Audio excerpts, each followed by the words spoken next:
going to go ahead and share my screen so you guys can follow along. And if you'd like to take notes, feel free. Although I can also send out a copy of this PowerPoint program to you if you'd like. Just to tell you a little bit about myself, I have been in Toastmasters for about 13 years now. I've been a member of 7 different clubs over that time. I'm currently a member of 3 clubs, and I founded one of them and have played just about every officer role one can play inside of a club. Plus, I've been a club mentor, a club sponsor, and a club coach, and the club coach chair. I've been an area director. I've been a division director. So I've spent a lot of time in leadership roles with Toastmasters, which is a perfect fit for my field because I am a professional trainer as well, a corporate trainer, and working mostly with teams on leadership issues and team building. So I wanted to teach you guys today some of the top 5 leadership tricks, although I don't know if I'd call it a trick, but you're actually going to be utilizing techniques to get results from people that work magically. So in like magic, people might say, well, if you change your style to get results from other people, isn't that manipulating them? And I do agree, it is manipulation, but it's ethical manipulation. I would never do anything except give people what they want to get what I want. And so I'm going to teach you the 5 major traits of great leaders and 5 techniques in those that can help you magically create results when you're leading other people. Now, for our guests, you guys may be aware that Toastmasters often is presented as an opportunity to build your speaking skills, but actually it's not just that. What we're really all about is not just helping you be a better communicator, but helping you communicate for a purpose.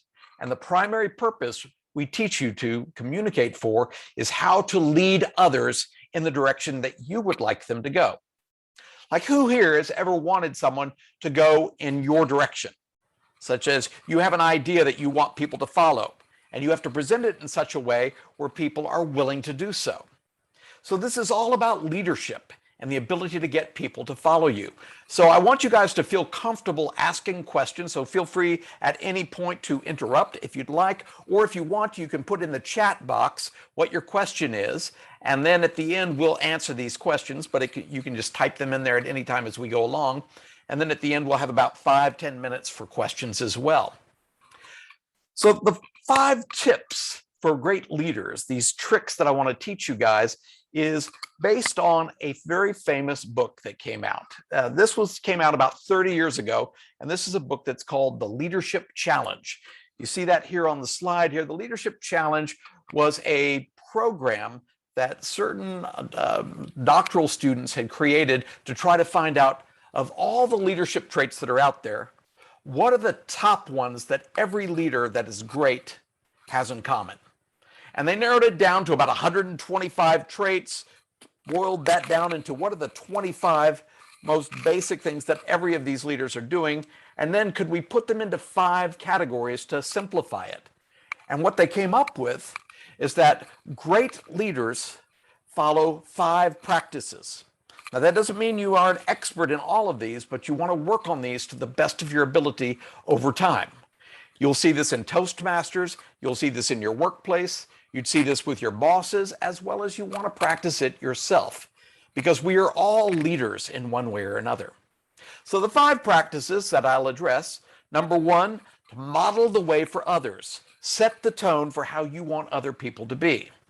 Number 2, inspire people with a vision that gets them excited and makes them want to follow you.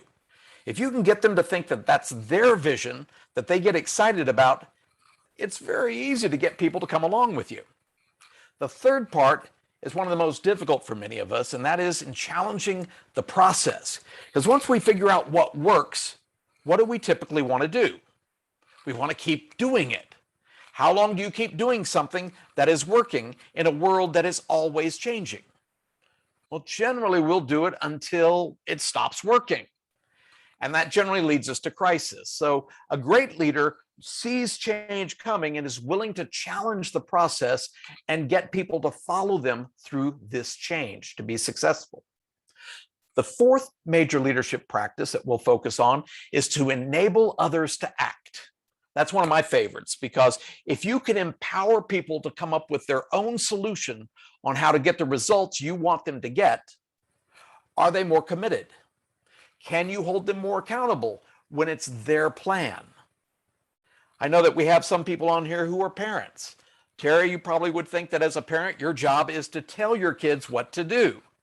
Actually, even your young daughter in your lap, you could let her choose what she might want to do, or how she would do something you want. If you wanted her to clean her room, well, if you could work with her on coming up with a plan, and she came up with a plan, now, of course, being at her age, you might want to guide her towards what might be the best plan for both of you. But if you encourage her to come up with her own plan, would she be more willing to do it that way? And so that's one of the keys, is enabling others to act, empowering them. And then number 5, encouraging the heart. That's the one I probably have the most difficulty with. This is in recognizing people and making them feel valued, making them feel important. Now, when I teach emotional intelligence, I always teach people you can't make anyone feel anything. They can feel something, but I can't make them mad. They got mad. I can't hurt their feelings. They felt hurt. So I actually have no control over it, although I can trigger some emotions by certain actions and certain things I say that can create that response for people. So as a leader, if I can encourage people by letting them know how much I value what they're doing, they're more willing to put more work into it, more effort into it. So these are the top 5 leadership practices that all the great leaders have followed. So let's look at these one by one. We'll start with modeling the way.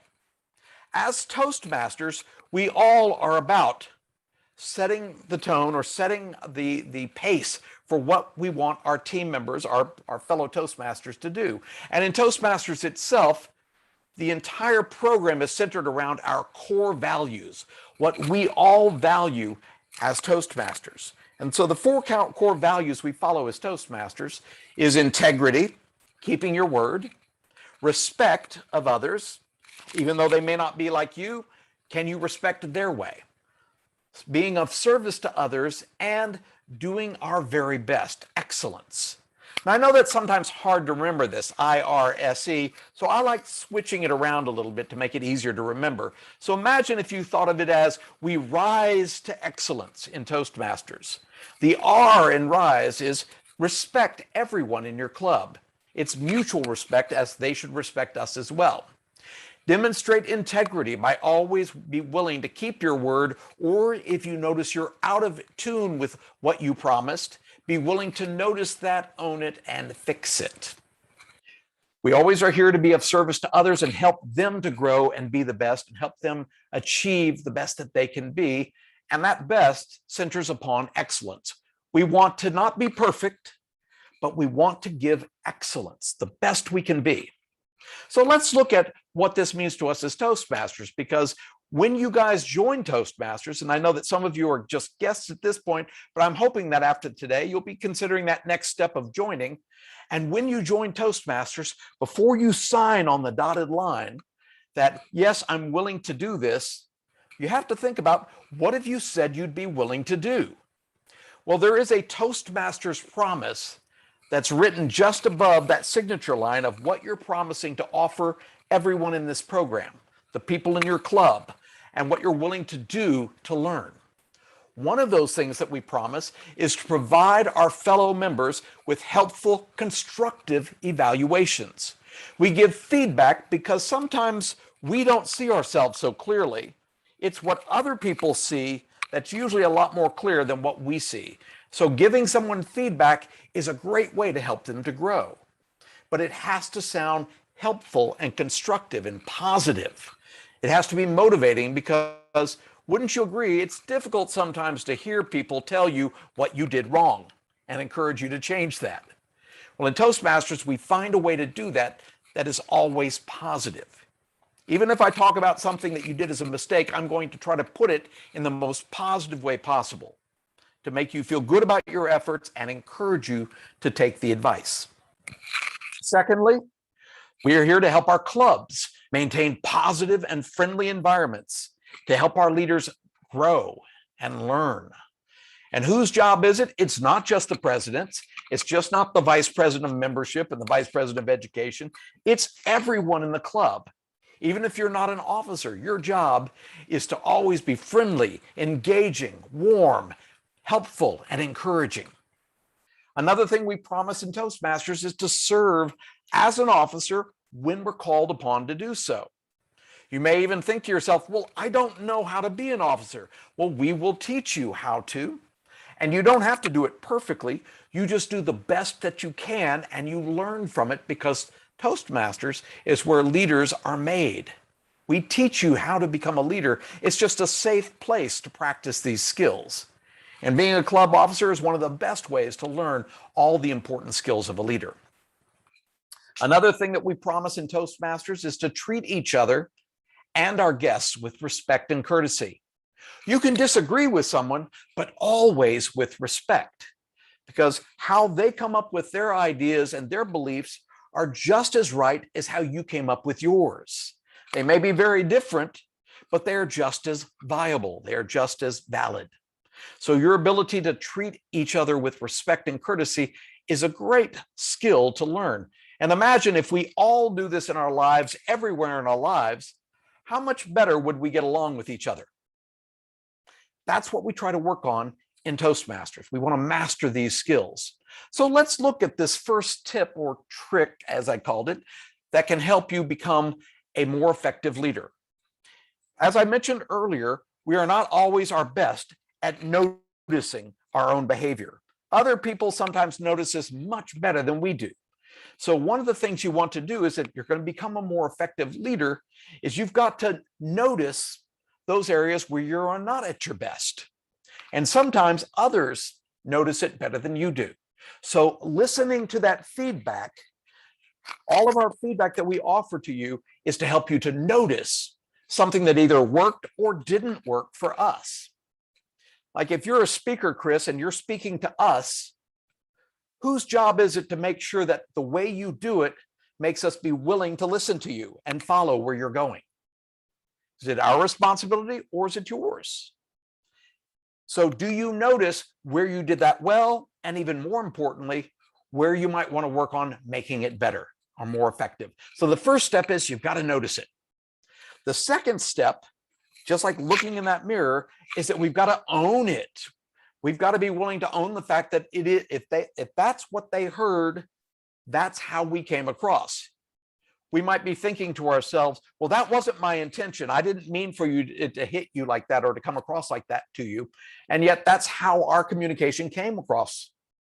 Like, have you ever had a communication with someone and you might have made them angry or hurt their feelings? Even though I said you can't do that, you can trigger that in them and not even know it. Well, whose fault is it if they got angry? Of course, it's their fault they got angry, but we may have said something that might have initiated that reaction. And we have to own our part in this miscommunication. So noticing it is the first step. Owning our choices, what we chose to do, what we chose to say, is our responsibility. So notice it, own it, and I don't want to beat someone up when they make a mistake. All I want them to do is to fix it. Now, most people, when they make mistakes, they tend to want to blame other people in situations. But keep in mind that who's responsible for the choices that we make? It is us. And if we're responsible, we have to at least own that part of it. So the last step is to fix it. Come up with a new way, a different way to do it. So in Toastmasters, we're all about becoming great leaders and helping people to notice what they're doing that's not working for them, as well as the things that do work. But also we want them to own the fact that it is what they chose to do or say that created that outcome. And all we want them to do is to come up with a better way to try it, come up with a way to fix it. So the first trick that's going to help you be more effective is notice it, own it, and fix it. Even when you make a mistake in communication, let's say you communicate to someone and you didn't mean to communicate it that way. They got their feelings hurt. Always be the first person to be willing to apologize. Now, of course, here in this case, my dog, actually, that was his drink, but my drink was the one in the front. But it just looks like he's apologizing. You got to be able to forgive that kind of look. You know, he's just looks so sweet. But always be willing to apologize, and on the other side, be willing to forgive somebody for a mistake. But if you're the one who had said the thing that created the problem, always be the first to be able to say, there seems to have been a miscommunication here, and if so, I do apologize for not being clear. Notice how now the other person is more encouraged to follow and clear up this situation. So you don't make them wrong, you actually want to do the opposite of that. So, but always be the first one to apologize. Even in Toastmasters, we have programs that analyze how well we are doing as a club. Like, do we make a great first impression with our members? Did we promise to do that? Yes. Do we orient our members well so they understand the program and how to do it? Do we offer fellowship and variety? Do we plan our programs with a good agenda and follow that agenda and keep within our time and, stay within the meeting in an organized way? Do we have a membership strength that is strong, where we have enough people here to fill the roles in our meetings? And do we recognize achievements of our members? Well, we actually have a program called the Moments of Truth that analyzes all 6 of those to give our clubs feedback on how well we're doing. And it's not to make our clubs wrong when we're not doing this to the best of our ability. It's just a matter of teaching them how they can be better at noticing it, owning it, and fixing it. So that's the key here to this first tip. So any questions at this point about this particular leadership trick? Great. Well, if you have any questions, just write it down in our chat room if you'd like, and we'll move on. But to summarize, a great leader always models the way. They set the example for excellence. You do what you say you're going to do. And if there are times when you miss the mark, even if it's someone else who has to point that out for you, be willing to notice that, own it, and always apologize for your mistakes, and then take action that's going to fix it. So notice it, own it, and fix it is the first step that's going to help you be tremendously successful at getting people to follow you. The second area of a great leader is you want to make sure that you have a vision that excites you, that makes you want to go for it, makes you want to work for it. We all know that the vision for Toastmasters is to help us become excellent communicators and better leaders so that we're going to be more successful in our lives. How many of us would join Toastmasters because that's what we want? We are inspired by that vision. We're willing to put the work in, take the time to come to meetings and write speeches and deliver speeches and get feedback because we know it'll help us to grow. And so if you can inspire others with your vision, you can get them to follow you. In Toastmasters, we have a particular club vision. And I love this club vision because it really says a lot about who we are as Toastmasters. And in Toastmasters, our mission for our individual clubs is we provide a supportive and positive learning experience in which members are empowered to develop communication and leadership skills, resulting in greater self-confidence and personal growth. That can excite almost anyone when you say, not only do we want this for ourselves, but we're here to support others and doing the same thing. Always being supportive, always being positive, always thinking of this being a learning experience. So even if you fail, it's all about failing forward. So you're failing up, you're growing, you're learning from the experience, which is the most powerful experience you learn from in life. It only comes from when you actually fail. When you do it perfectly, you don't really learn a lot from it. But when it doesn't work, you learn a lot. And we empower people to do it their own way, at their own time. And we're here to help them develop communication and leadership skills, which then as you do this, you will build greater self-confidence and grow personally as well as professionally. So you can see just from our club mission, It is meant to inspire everyone who joins Toastmasters, that we want this for everybody. And if you can achieve this, how much more effective will you be in getting what you want in your life? So we have that, and I want to teach you then what it is to be able to do that effectively, to inspire people with the mission. Well, first of all, in Toastmasters or anywhere else in life, you have a goal that you want to set, and you create a success plan to achieve that goal or that mission. The plan is something you actually write down on paper, because if it's just up here, it's not a very good plan. It's hard for someone else to hold you accountable for your plan if you don't write it down.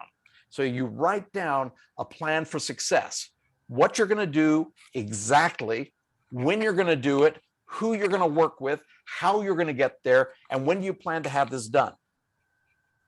That way, you can more easily hold yourself accountable, as well as it makes it easier for a support partner to hold you accountable for being successful. It's important to keep in mind that anyone who has a success plan, if you're supporting them, remind them why it matters. That's the whole reason why we're doing this, why we're inspired, is because it matters in our lives. It matters to be able to get people to follow us. It matters to want to support others, to want to achieve, to want to succeed. And lastly, build and maintain enthusiasm. Create ways to keep your enthusiasm high. That's why having people who can cheer you on when you make certain levels of success. Okay, you achieved this. You're not quite where you were going to end up, but you've gotten through to here. Celebrate that. And then celebrate this level and celebrate that level so that you can reach the top. We've got to keep in mind, you do it in small steps, but keep maintaining that enthusiasm as you go. And generally, that's our job, is to support others as they do their work as well. So inspire people with what we're going for, our mission. So another thing that is very important in terms of leadership development is having integrity and accountability. This is really what it was all about with modeling the way, is do you have integrity and accountability for doing what you say you're going to do? Well, when you inspire people with a shared vision, you set a course for success, saying, this is the goal I'm going for, and these are the steps it's going to take for me to get there. And if we're doing this as a team, you want to sell them on the benefits of achieving each of these goals. What's in it for us?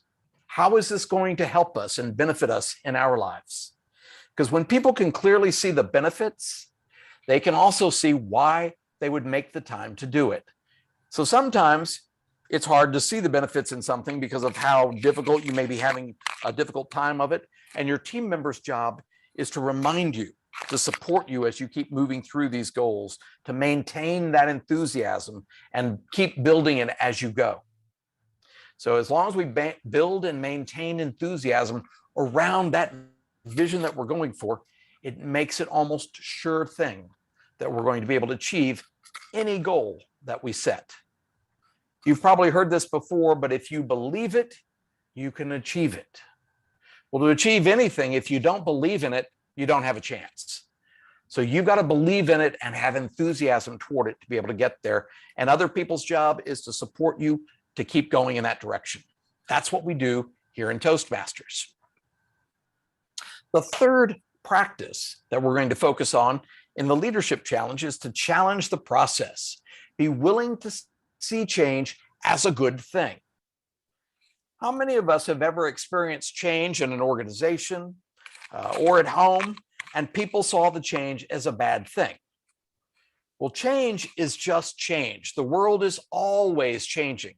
It's the law of entropy, that things are always moving from an organized space to something becoming disorganized. So if you want to keep it organized, you've got to work at it. You've got to make changes to keep moving forward. So a great leader is always willing to see where the changes need to be made early on, being proactive and challenging the process because it's a good thing. Otherwise, if you just keep doing only the thing you've always done, it will eventually stop working. And it could then create great problems. So you don't want to keep doing something just because it's working. You want to think, how can we improve on this process? So as a leader, great leaders always challenge the process. They see change management not as a bad thing, but as a good thing. So if you can make change a good thing for people, they're willing to work towards its success. So to challenge any process, we've always got to be able to see it, the positives, the benefits of that change. Why would it be a good thing for us to do this and to do it now? So let's look at how to do that. The first thing, if you're going to accept and manage change well, is you've got to acknowledge that change is necessary. So just like anywhere in life, if you stay in the same place all the time, life will pass you by. So if you want to move forward and change along with the changes in life, you've got to first acknowledge and accept the change is either happening or going to happen. And if you see that coming, you might want to plan for it, but you got to acknowledge it and accept it first. Most people, I will tell you, and you can think about this with anyone you've ever dealt with change, is they want to fight change every step of the way. And yet, if you're willing to acknowledge and accept the change, you could be better positioned to be able to make a plan that will work well. The second step in accepting change is identify positive aspects of change. All change has positives and negatives to it.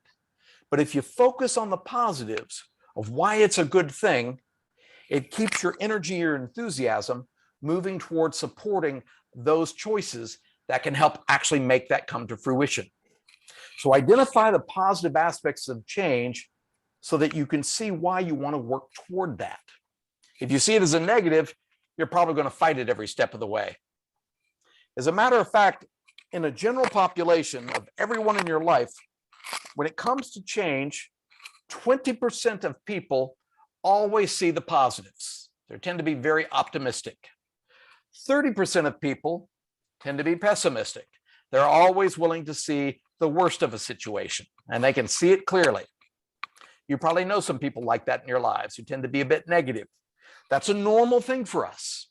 But if you want to be successful with change, know that 20% of people will support you, 30% is going to not support you, and 50% could go either way. So what we want to do to strategize is we want to get that 50% of people on our side if we're supporting this change. So we want to sell the benefits of this change, the positive things, to these neutral people. So you want the people who are your supporters to talk up the change, and you want to sort of squash the negativity that people are saying and say, we'll put that aside for talking about later. As a matter of fact, sometimes I'll suggest you might get that 20% of people who support you and the 50% of people who could go either way in the same room and talk about this change in a very positive way and get them all moving forward into seeing this change as a good thing. Then you have what percentage of people supporting this change? 70%. Well, that's pretty good so far. But what about that other 30% who's going to want to drag it down?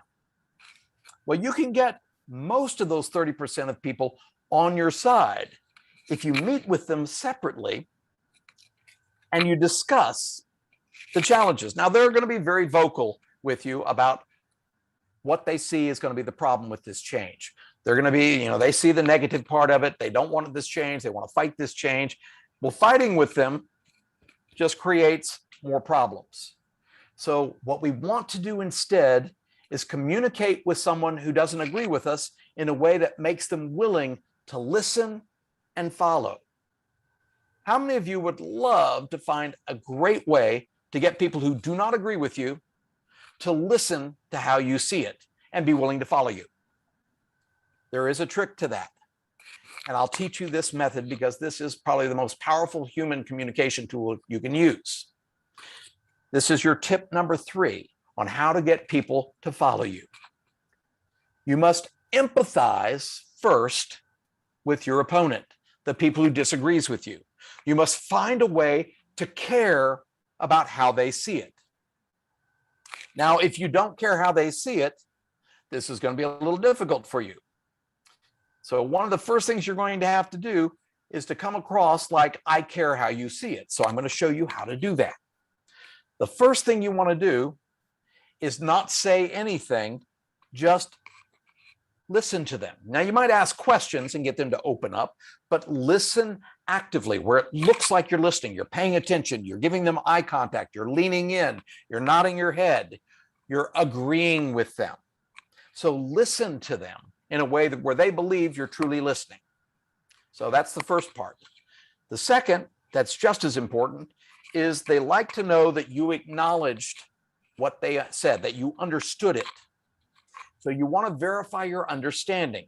It's the only way in communication that you know that you were understood, is that other person is going to have to repeat back in their own words how they understood it. So in this case here, you're going to be the one listening and then acknowledge what you understood. So what I believe you're saying is this, and you want them to be able to sort of nod their head and say, yes, that's what I'm saying, so that they do know I was listening and I got it. This third part, which is the most important and sometimes the most difficult, is that when people believe they're right, what do they want you to do? When they think the way they see it is the right way, especially if they think yours is the wrong way, what would they prefer you do? They want you to agree with them. So this third step is to do just that. Find a way, after you've listened to them and you've acknowledged what you understood, find a way to validate how they see it. You might say something like, I can imagine with the way you're looking at this, that I would probably come up with the same conclusion that you did. I certainly can see how you would see it that way. In other words, not only did I say that I got it, but I can see that that's right. I get it. I can see how you could come up with that. People love to be validated. Then and only then should you bring up a different perspective, the one that you share. Well, I have a slightly different perspective, and I was wondering if I might share that with you. So you're going to be asking them to listen.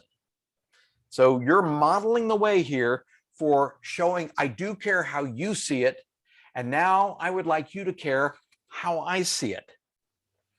The only time people are ever willing to listen to how you see it is if you're first willing to listen to how they see it. You always have to be the bigger person here to get what you want, which is, I want them to listen to me. Well, the only way you can get them to listen to you is you've got to listen to them first, acknowledge what you understood, and then validate how they see it before you say anything about how you see it. Does everybody get that? That to me is the most powerful tool or trick you can use with other people to get the people who oppose you to be willing to consider your side of things. You got to consider their side first. So, any questions about trick number 3? So this is simple, but it's not necessarily easy. So but it does work with most people, as long as they're willing to work with you in some way. Now, there are some people who are just wanting to fight you and don't care how you see it. This isn't going to go well in that situation. You probably need, if you're the leader in a situation, you might have to use more authority over that situation. But generally, most people will follow where you want them to go if they see what's in it for them. And here, if you demonstrate you care how they see it, they are more willing to care how you see it. So the summary here for challenging the process, encouraging others to embrace change as a good thing, is accept the fact that 1/3 of people are going to fight that change to start with. So be prepared for that, but first get the majority of people on your side. Sell them on the benefits of why this is a good thing before you address the people who don't think it's a good thing. Then, when you want to address the people who want to fight you on it, make sure you listen to them first, acknowledge, and then validate your opponents before you make your pitch to see if you can get them on board. This is the key to persuasion. And in Toastmasters, that's one of the most important leadership skills we work on, is sometimes our job is to persuade people to follow. So keep in mind, it's important to be able to follow this process, because anyone can see the positivity, but sometimes looking in the mirror, we don't quite see that potential. But if we see it for others, we can help them to see it. But you first got to come from where they are first. The fourth area of leadership practices that Kouzes and Pozner in the Leadership Challenge came up with is enabling others to act. Again, this is one of my favorites because it's very difficult sometimes when I give an assignment to someone. Let's say I'm delegating to someone. How often do you ever delegate to someone else, yet you don't trust they're going to do it in a way that's going to get the results you want? Whether it's with adults or children, how can you let them come up with their own way? Well, you actually can, and it improves the overall relationship. So let's talk about what it is to empower people. Some of those maxims is that the key to delegation is empowering people. So when you delegate, you want to let them come up with their own way, because when they get to come up with their own way to get the results that we're going for, you're demonstrating you trust them. So keep in mind, it's all about that demonstration of trust. And if you want to be able to hold them accountable, people feel most accountable to the choices they make. So if you want them to own the choices, they have to own the process. So let them come up with their process. Now, you might want to guide them in a way toward what might be the best way, but it's their responsibility to explain the choice and how that choice is going to lead to get the results. So let's say if I'm delegating to somebody, I want them to get these results. If I let them come up with their way and they come up with a way and I'm thinking, I don't see how that's going to work. How do I trust that if I don't see how it's going to work? I cannot. But if I ask questions and say, could you explain to me how this choice is going to get those results? And they're either going to be able to do it or not do it. And of course, if they don't do it, we need to negotiate something that's going to be more effective. But it's their job to explain to you how their way would get you the results. And once you see how their way would get the results, imagine it's probably so much easier then to be able to trust them when you see that how they're going to do it and how that's going to get the results we're going for. So essentially, when you empower people, you always make sure it's the person who has the problem who should come up with the solutions. And if they have no idea at all how to come up with the solutions, I say, I don't know how to solve this or how to achieve that. Don't tell them the solution, because that's your solution for them. Offer them options. And keep in mind, it has to be at least 3 options. We can go through them and I'll show you why. Because if you tell someone, look, I'll give you 1 option, obviously that doesn't sound like a choice. If I say, I'll give you 2 options, you can either work with me or you can go somewhere else. That doesn't sound like a great set of options. So you should always give people at least 3 options if they're not sure how to do something. And you can always guide them toward what option is going to be best, but it's got to be an option that they're willing to choose that would also work for me. So if I'm delegating, it's got to be a win-win solution, that it's got to work for both of us here, that the solution they choose would also work for me.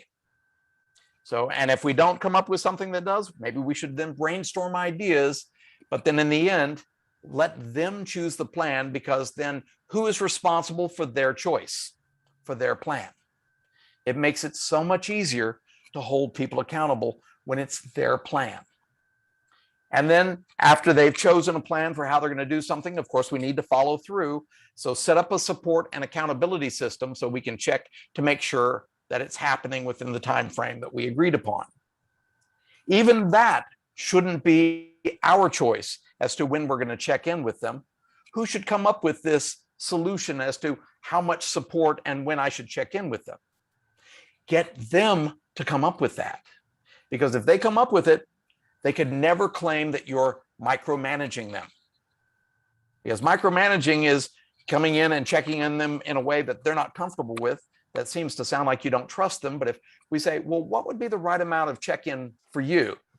and they say, why don't you check in once a week here, and I'll let you know where I am on this project at that point. If you follow their plan and it works well for you, it's gonna work well for everybody. Everyone wins. So here, the key in this particular way, this trick or tip number 4, how to ensure successful delegation when you're leading others. Always have them create the plan for how they're going to get the results that we're going for. So once we're clear what the results are, have them create a plan. But make sure that you can support that plan. So it's got to be a plan that they choose, that you can see how that would work, or else we have to talk further. So if their plan doesn't work well for you, it's not going to work well for either of us. So always make sure that they come up with a plan that will work well for both. It's a win-win. And if it doesn't, then let's negotiate something that's going to work well for both of us, as well as the follow-up plan for how we're going to check up on it to see how best to support them through the process of the plan. So negotiate a follow-up plan that also is a win-win for both. So you can delegate even to small children and have them come up with what they think is going to be the best way to do it. It's just got to be something you can agree to that's going to get the results. But if they come up with it, it makes it so much easier for you to hold them accountable than if you come up with the plan for them, because then if that's your plan and they don't put energy into it, they could certainly say when it fails, well, you can't blame me. You told me to do it that way. So you definitely want to make sure they come up with the plan. So the summary here on this 4th step, enabling others to act, is empower them to be accountable for their own choices. Ensure mutual clarity so that we're both clear what the result is. So I'm going to discuss the result and you're going to speak it back to me in such a way where I can agree, yes, that's what we're going for. Then I'm going to have them come up with a plan of action. And only if they don't have a plan might I give them a set of options. And if they offer a plan I cannot support, I'm going to ask for them to discuss it, to explain it to me, and negotiate a win-win that I can support, including that follow-up plan. And then our job is just enforce the plan. So we can delegate successfully to anyone. We just have to be both clear that we're going for the same result. They came up with the plan, and we have a support plan for how I'm going to check in that they're okay with, that works well for them, that works well for me, and we follow that plan. That way they don't feel micromanaged. So enable others to act. This is one of my favorite tools to use to delegate well when I'm teaching management styles. And lastly, something that I said is not my strong suit, but it's something I can do, and this is encourage the heart. Make people feel valued for the efforts they make. So in Toastmasters, as well as other things, it's all about recognition. Recognize the efforts they make, even if they don't achieve to the level you're going for. If they're making an effort that's leading that direction, celebrate that. So they may not have done it perfectly, but they're making the effort to move in that direction. Celebrate that progress. So you want to demonstrate you care. And I underline demonstrate because it has to be communicated to them that they see that you care. That's what demonstrating means. You could say, I'm saying I care, but if they're not hearing it, you're not demonstrating it. So demonstrate you care, they get you care. 2, build relationships and trust. And through all those other exercises we just talked about, we're building those relationships and demonstrating we trust. And recognition is one of the best ways to build those relationships, letting people know that you appreciate the efforts they're making and support them in a positive way. And always engage people in the process. People love to be involved. So if you're going to come up with a decision that's going to affect them, try your best to involve them in that decision-making process so they can be a part of it. When people feel involved, they're more willing to buy into it.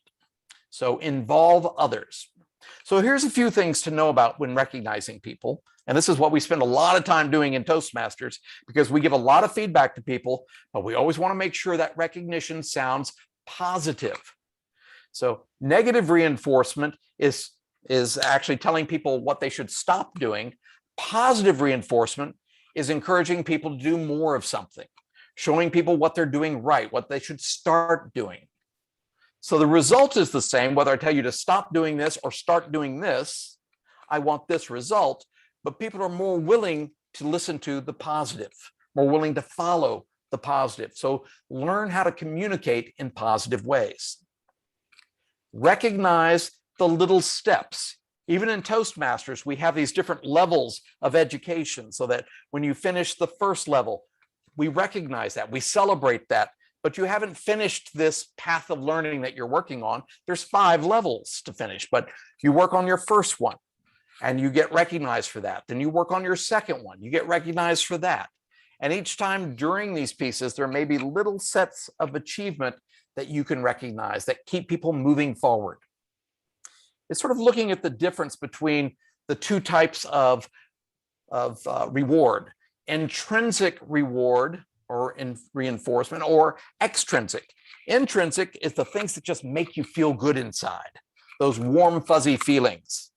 I can't make you feel good, but I can say things and do things that can demonstrate I value you and your efforts, that can trigger those feelings inside. Those actually have more powerful impact on people than the extrinsic, like when I give you an award. But for some people, they love awards, recognition. Let me give you this plaque. Let me give you, you get this pin set for achieving this. You get to wear a little pin that says, I've achieved this level. Some people love that, and everyone is different. So if you want to find the perfect thing that motivates people, you've got to help them by finding their carrot. What is that carrot that you can dangle in front of somebody that makes them want to go for that? What do you use to dangle in front of somebody to motivate them? It's different for everybody. So you've got to get to know people and find out what their carrots are. And of course, you want to make sure whatever that is that motivates them, it's something that's within your power to give people.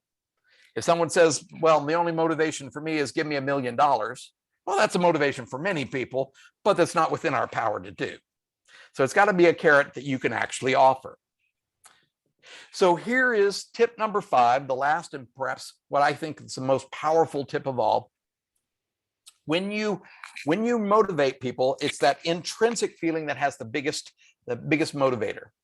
And praise is perhaps the most powerful way to make people want to do more of something. When they know you appreciate the effort they make, they're willing to do more. And if it sounds authentic when you deliver the praise, and if the impact is one of surprise, they didn't expect you to say this, they didn't expect you to do this right now, and you catch them out of the blue and you praise them for something they did. So whether it's a small child, someone on your team, it could be your spouse, it could be anyone. And the first step is think of something that they have done that you can praise them for, a specific action, and then out of the blue, unexpectedly, get their attention and thank them. So I might say, hey, do you have a second? I wanted to talk to you about something. And they go, yeah, what is it? I say, hey, I just want to let you know, I really appreciate that you did, and then it's this specific thing. So I won't say something general. Like if I said, you did a great job at, well, how do I repeat great job? That's not specific. What was it that I did that you thought was great? Be very specific. That's what we learn to do in Toastmasters when we're given evaluations that are meant to be very motivating. It should be very specific what you're giving information about. Always demonstrate the value of that action to either you or the organization. In other words, it's great that they did this, and here's why it was great. Here's why I appreciate the fact that you did this. And then encourage them to do more of it, and then walk away. End the conversation. You want to leave them a bit in a state of shock. It's a one-way conversation that you have with somebody where you thank them for something that they didn't expect, some little thing, but it's something you appreciate they did. Then they will do more of those little things. And it's the little things that add up. So demonstrate to them that you appreciate out of the blue, hey, I wanted you to let you know, I really appreciate that. Let's say, for instance, someone comes late to your meetings a lot, and you had a discussion with them and said, actually, it'd probably be better if you got to the meetings maybe 5 minutes early. And this next time at the meeting, they were there a few minutes early. Now, not right now, although you can say, hey, great, I'm glad you got on the call. But then maybe later on, the next day even, you call them out of the blue and it's a one-on-one. I'm not going to say this in front of other people because some people come early to the meeting all the time. But I'm going to pull them aside, maybe even just call them on the phone and say, hey, Tammy, do you have a second? I just want to talk to you for a second. And she's like, yeah, what is it? I just want to let you know, I really appreciate you working with me and coming to, I noticed you got to the meeting like 5 minutes early and really appreciate it. It helps us to know who's going to be here at the meetings on time and make sure we've got all the roles filled. So that was very helpful. And I just want to know, I just want you to know I appreciate it. And I encourage you, just keep that up. Thanks. And then basically I'm going to get off the phone. Yeah, well, I got to go. You have a great day.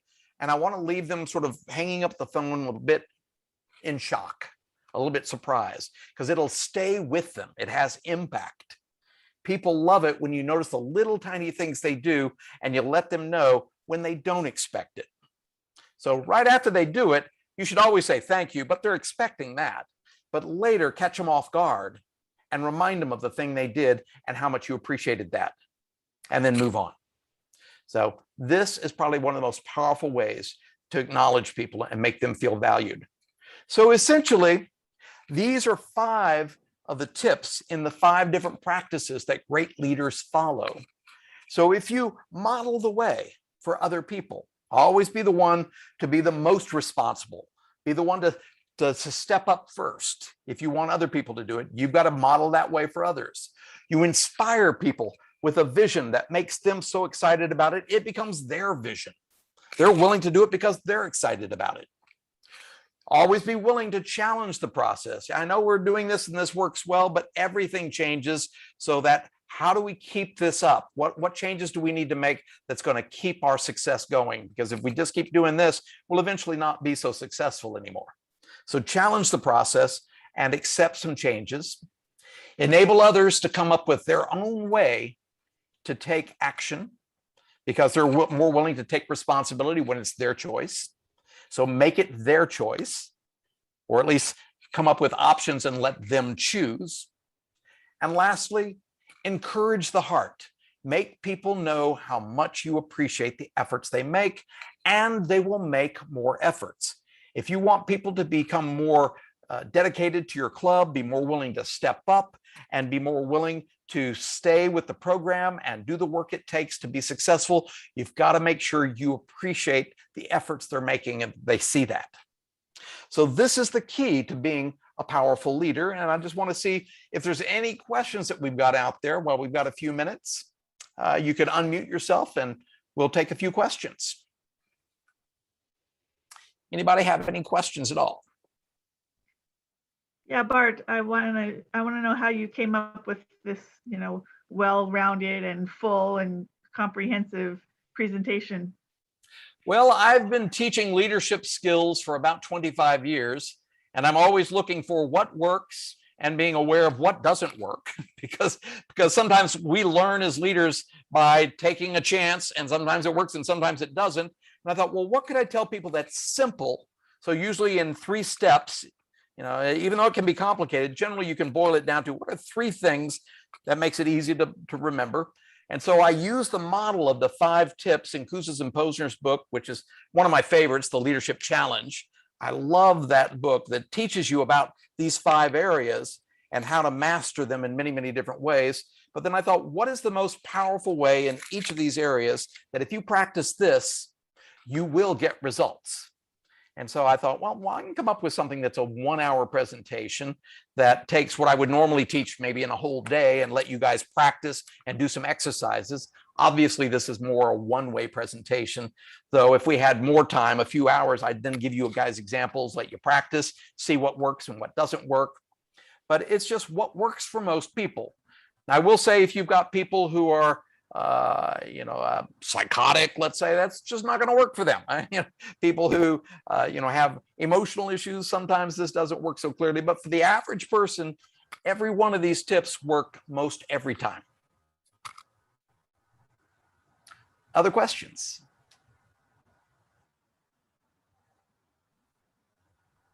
And I'm willing to send this out to people. If you want a copy of this, I'm willing to send that to you. So just let me know. They can get in touch with, you guys can let them know who to get in touch with, and then they can get in touch with me. Angie knows how to reach me as well.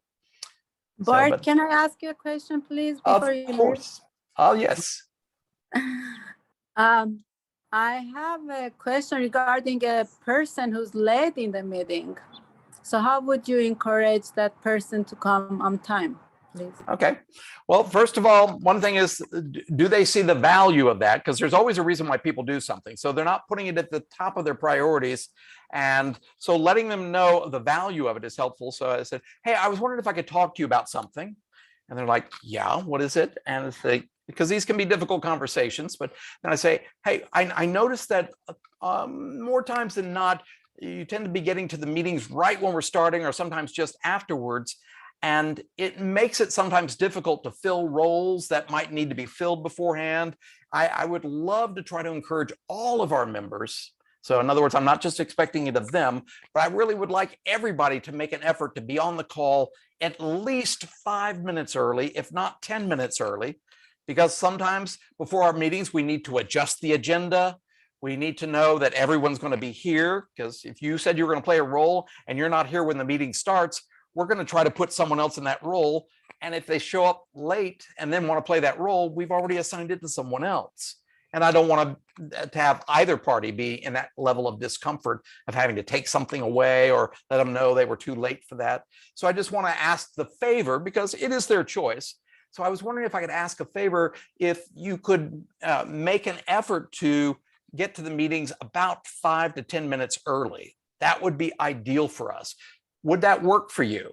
And they might say, well, no, that doesn't work for me for this reason. And I said, well, what can we do to support that? What can we do to help? Sometimes people just forget about the meetings, or they're doing so many other things that they don't manage their time well. Perhaps setting an alarm for 10 minutes before the meeting. So when that goes off, that's telling me, stop what I'm doing, and in the next minute or so, get on the call. So there are different ways in which people can do it, but let them come up with what's going to be the best way that they would get themselves to the meeting on time. Because you can give them options for how they can get to the meeting on time, but only they know the options that they'd be most willing to choose. You just want them to choose something that's going to work at getting to the meeting on time. And if you had talked about this as something to everyone in the meeting, so have this as a discussion overall in the meeting. Hey, I noticed that sometimes we're not all getting to the meetings on time, so I'm not pointing out any individuals. Sometimes we're not getting here, and I wondered if we could make a commitment to each other to get to the call, get on the call 5 or 10 minutes early. We really need that to make this happen for the meeting, and here's why. And see if you can get a commitment. And once you get people to commit, all you're going to be doing after that is holding them accountable for what they agreed to. It's about their integrity. And so I might say, hey, I realized at the meeting we talked about this and agreed we were going to get here on time, or actually 5 minutes early. And I was wondering what might be getting in your way. So I'm going to just ask them to figure out, do you notice it? Do you own it? And are you willing to fix it? And you let them come up with their own way to fix it, empower them to come up with that. But they have to be willing to notice it, that they're not getting there on time, own the fact that they're the ones making choices. Other people are not keeping them from getting to the meeting on time. Only they are. And they need to come up with a way that's going to fix their problem. Thank you. Thank you. Sure. Thank you all. I appreciate the opportunity. All right, let's give Bart a Hey, round of Bruce. applause. Can I make a comment? Yeah. I appreciate your talk. It was really very informative, really well organized, very interesting. A lot of good points that you had to make. Do you go out and give any of, do you go to business people and give them advice? Like when you say you've been in leadership for, I don't know, 20 years or whatever, how does that manifest itself? And then how would you evaluate the political scene right now and the leadership you see going on? Okay. Well, the first one is that as a corporate trainer and professional coach, I usually like to go in and teach these lessons to teams and then come in and coach them on the lessons, because it takes a little bit of time to practice this to see how it works. That we didn't have time to practice here, but that's something that I would generally do when I'm working with my corporate clients is I would say, well, let's come in and I'm going to teach them some of these tips, and then I'm going to show them how to use it and then encourage them to practice it. And then we'll come back about a month or so later after they've had some time to practice the skill and tell me, how's it been going? What's working? What's not? Let me hear how it's going, and then we'll adjust it and give them more time to practice so that they can build it into a skill. I think the biggest problem we have today is that we're more focused on our differences than on what we want together.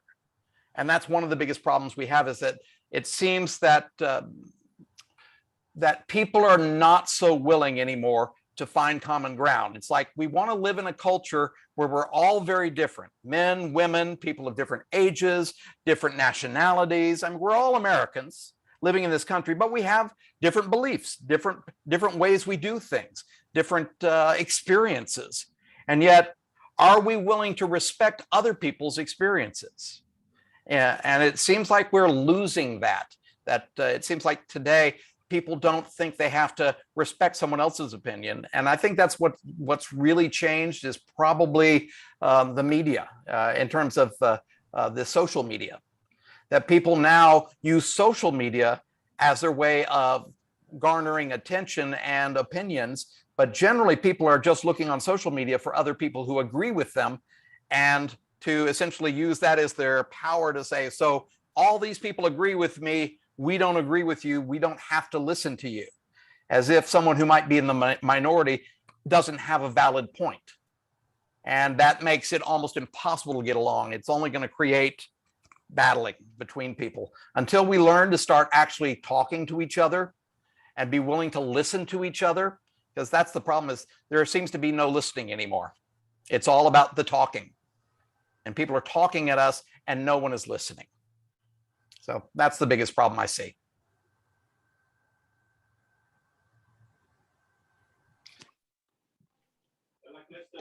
Hey, Bart. Thank you Chris. so much for the speech. It was very informative and enlightening. You know, you hit on a lot of like interesting key points, especially like the encourage the heart part. That was really cool. So yeah, I just wanted to say thanks for sharing the speech. It was really cool. Yeah, thank you. This is actually a complicated lot of information that's simplified. So Yeah, I'm going to break this down into 3 simple steps. That way, at least you can remember the 3 steps to achieve this goal. for But sure. you know, this is all about human nature, and that's as we were talking about earlier. It's very natural for humans not to want to validate other people. I said that's the hardest thing there is to do, is to have someone who has a completely different view of yours and try to validate that.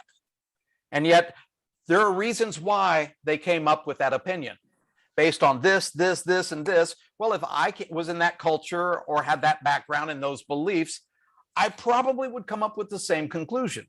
But I don't come from that culture. I don't have those beliefs. I have very different beliefs and such. And in our culture in America, as with almost anywhere in the world today, we're a global society, learning how to respect big differences in how to do something is key to being able to get along without trying to kill each other. It has never gone well to just kill people who don't agree with you. You know, that'll just end up with once, because you never kill them all. And then those that survive want to kill all the other people who attack them. And it just goes back and forth for centuries. And that's what's been going on forever, without people just learning how to get along and accept the differences, and that everybody has the right way. I'll ask you one thing as we leave this idea, which is, how many of us ever drive with somebody else in the car and the other person in the car wants to make how we're driving wrong? It's like, it'll still get us there. It's just a different way of driving. And if they're the ones driving, let go. I mean, as long as your life is not at risk, you know, let them drive the way they want to drive and don't say anything. And if you're driving, they shouldn't have the right to say anything either, you know, unless it's something positive, some positive, constructive feedback. And that's where I'll leave things at. So thank you all for your time.